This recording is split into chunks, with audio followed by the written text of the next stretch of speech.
बिहे गर्थे भनेर नारायण हे राम थालिन् हेर्नलाई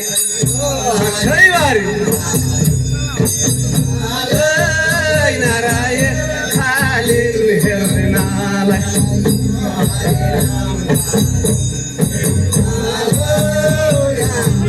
आँखा तानी तानी राम्रो केटो छानी थालिन् हेर्दैन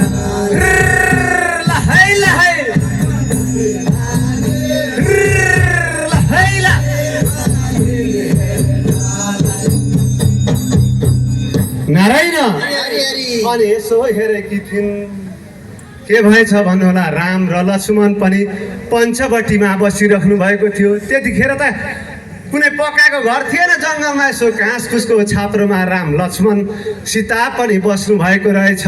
हेर्नु यही बिचमा नजिक सुपर्णखा त पुगी देखे ता प्रभुजीले पनि दुष्टलाई। यही बिचमा नजिक सुपर्णखा त आई देखे ता प्रभुजीले पनि दुष्टलाई। कन्दर्पका बस परी प्रभुका नजिक गई सोधिता प्रभुजीलाई बहुत खुसी भई। नारायण राम थालिन् सोध्नलाई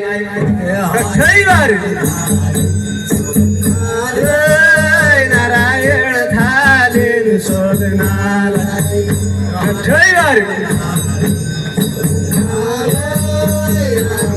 के होला नाउँ कुन होला गाउँ थालिन् सोध्नलाई।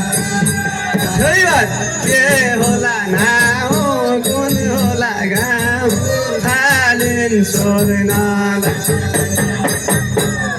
नारायण नाम सब कहे प्रभुजीले जब नाम सुनि अहिले म भजिदछु पति भनी पो तगुनी।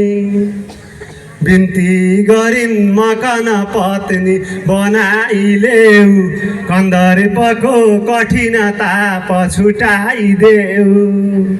नारायण राम बिहे गरौँ न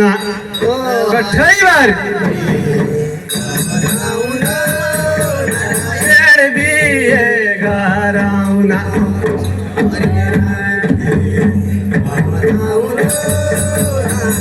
तिम्रो हाम्रो जोडी मिल्छ राम्रो बिहे गरौँ न। तिम्रो हाम्रो जोडी मिल्छ राम्रो बिहे गरौँ न। नारायण यस्तो कुरा सुनि सीता कन हाँसी हेरी उत्तर दिए प्रभुजीले घरमै छिन् मेरी।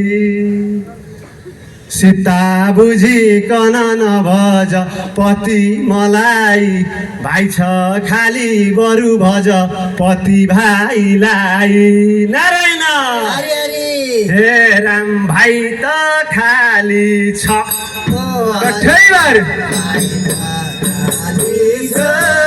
नारायण भाइ त खाली छ।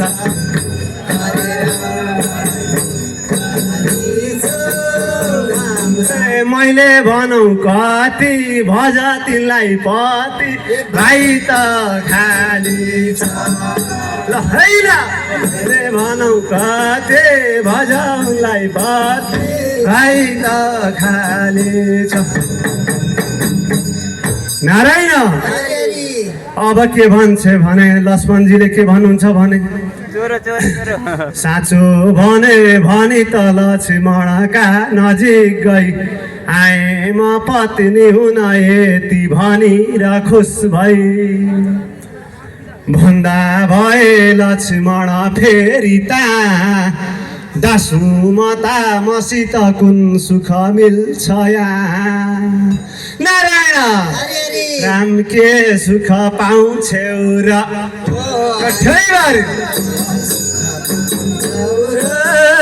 नारायण के सुख पाउँछौ र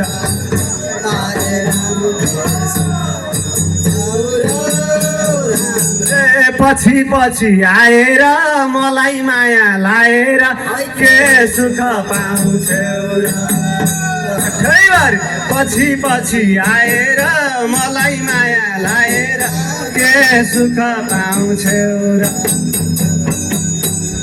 नारायण जवाई मालिक हुन् उही बस्नु अच्छा बुद्धि रहेन छ तेरो रहेछस् त कच्चा यस्ता कुरा सुनिसु पण खारी साई सीताजीलाई अब खा भनी फर्किधाई नारायण हे राम सीता खानलाई कठैभरि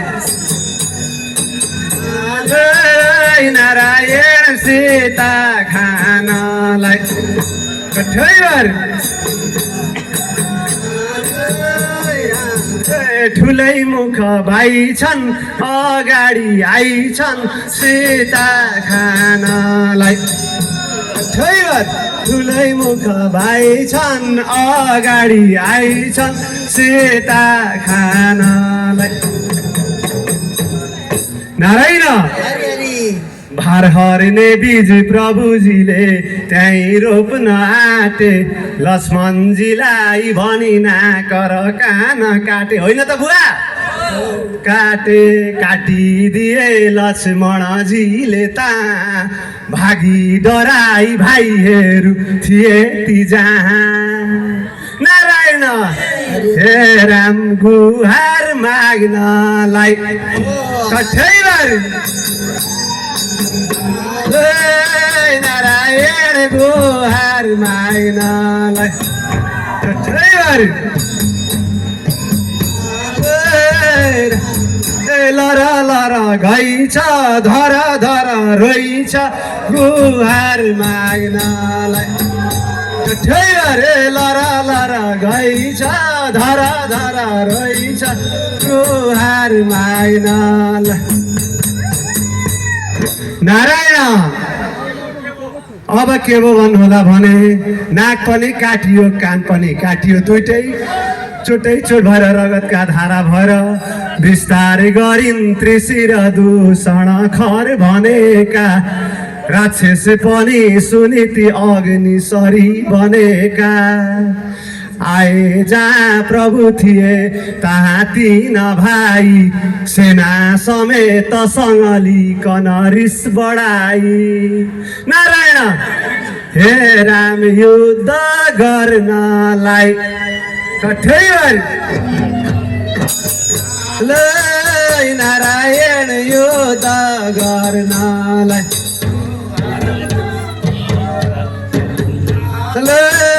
राम राम बलिया बलिया थिए सेना साथमा लिए युद्ध गर्नलाई कठैभरि बलिया बलिया थिए सेना साथमा लिए युद्ध गर्नलाई नारायण राक्षस भनी प्रभुजीले तै चाल पाए लक्ष्मणजीलाई तै काम प्रभुले हराए हे भाइ आज तिमीले सीताजीलाई गुफा विषे लगी बसी रहु जल्दी जाई अब युद्ध हुन्छ ढिला नगर नारायण हे राम ढिला नगर कठैभरि नारायण ढिला नगर कठैभरि दुष्ट छन् ता जोगाउ तिमीले सीता ढिला नगर कठैभरि दुष्ट छन् ता जोगाउ तिमीले सीता ढिला नगर नारायण एक बात नबोलिकन जल्दी उठेर जाऊ सङ्ग्रामको बखत भो अब बेर नलाऊ मार्छु म दुष्ट कन तेज अघिकै जनाई 14,000 टुकुरा सहजै बनाई।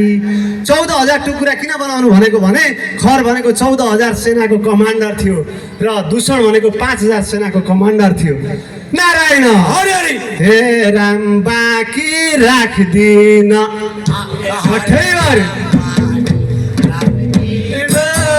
नारायण बाँकी राख्दिन हरे राम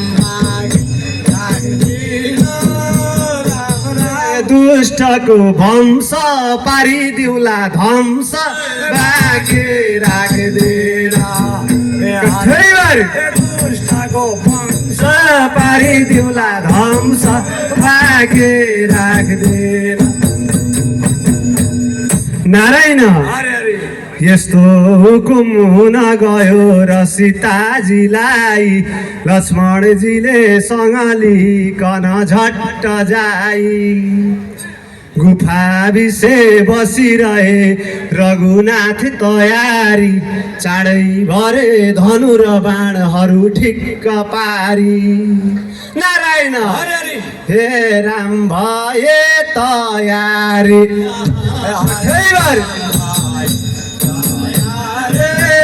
नारायण भए तयारी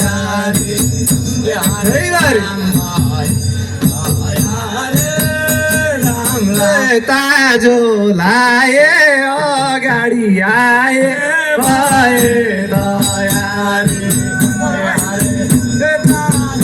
लाए अगाडि आए भए तयारी। आए जहाँ प्रभु थिए तहाँ तीन भाइ सेना समेत अधिक जल्दी कदम बढाई। किनभने यो सिलोक दोहोरियो भन्नु होला किताबमा पनि त्यस्तै रहेछ।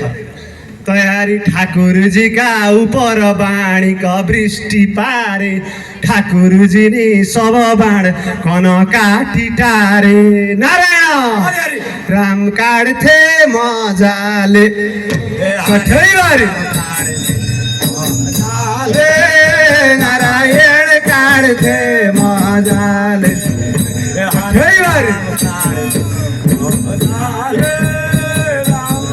त्यो बाणको सर आउँथ्यो हर र काट्थे मजाले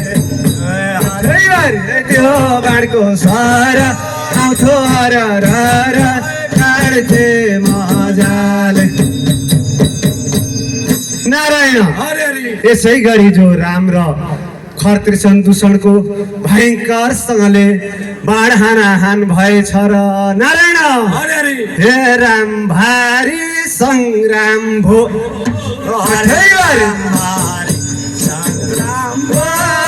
नारायण भारी सङ्ग्राम भो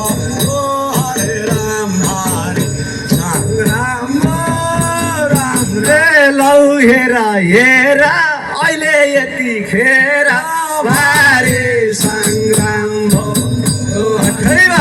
लौ हेर हेर अहिले यतिखेर भारी सङ्ग्राम भो। नारायण तिनका सबै ती हतियारहरू काटी टारी सम्पूर्ण राक्षसहरू कन जल्दी मारी। मारे खर त्रिशिर दूषणलाई ता सम्पूर्ण राक्षस सके घडी 4 माहा। नारायण राम गए वैकुण्ठ हरे राम नारायण गए वैकुण्ठ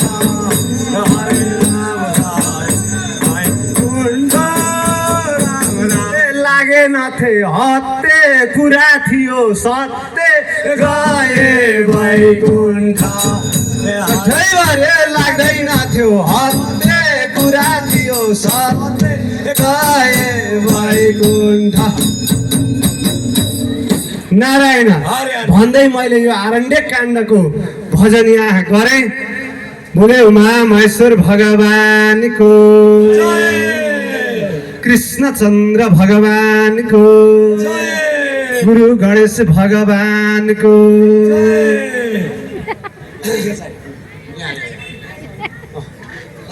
कायेन वाचा मनसिन्द्रेत वा बुधत मनो